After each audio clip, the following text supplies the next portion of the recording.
Hello, and a big welcome to all of our RN to BSN students. If you're starting to map out your courses for fall 2026 and beyond, you've landed in the perfect spot. We have some really exciting updates for your experiential learning courses, and this right here is going to be your guide to understanding all the new options. Okay, let's get right into it. First things first, I really want to start with what's at the heart of all these changes, a serious commitment to top-notch, flexible education. The UM-Flint School of Nursing is all about providing innovative and high-quality learning. So here's the bottom line. No matter which path you end up choosing, you can feel totally confident that it's rigorous, well-designed, and meets every single requirement. So you're probably wondering, where exactly will you see these new choices? Well, they apply specifically to two of your core courses. NUR 414, which is your Synthesis of Population Health Nursing, and NUR 424, which covers nursing leadership and management. Those are the two courses where you get to make this call. And that brings us to the main event. Starting in the fall of 2026, the power to choose your experiential learning path is officially yours. This is all about giving you the flexibility to pick the learning style that really fits your life, your schedule, and your professional goals. I want you to think of this like a fork in the road. You've got two very distinct but equally high-quality paths to choose from for your learning activities. You can go with an in-person modality or a virtual one. So let's break down exactly what each of these paths really looks like. All right, let's start with path number one, the in-person experience. This option is all about getting out there and engaging directly within a community setting. So what does this actually mean day to day?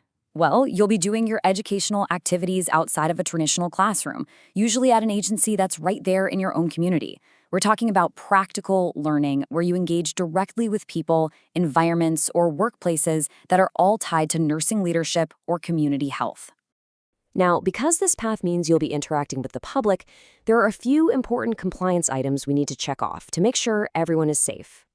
You'll need to have your vaccinations up to date, a current BLS certification, a completed background check, and your HIPAA and bloodborne pathogen training. All of this documentation needs to be uploaded to the Complio repository. Okay, let's switch gears and talk about our second option. Path number two, the virtual experience. This one is designed for anyone who prefers to use technology for a really solid remote learning environment. So how does this actually work? The virtual path uses technology as a bridge, letting you interact with nursing leaders and community representatives from all sorts of organizations, but from a distance. You'll be completing rigorous assignments that are tied directly to your course goals, all through remote engagement. It's a different way of learning, for sure, but the standard of excellence is exactly the same. For the virtual path, the main thing you'll need is access to your own personal, reliable technology. A computer, a tablet, or a smartphone, just to make sure all your interactions are smooth. It's also good to know that, aside from your own device, there aren't any extra programmatic costs that come with this option. Okay, so you've seen the two paths. Now for the really practical part. How do you actually sign up for the one you want? Don't worry, the process is pretty straightforward, and everything gets rolling in mid-March. Here are the steps you need to follow.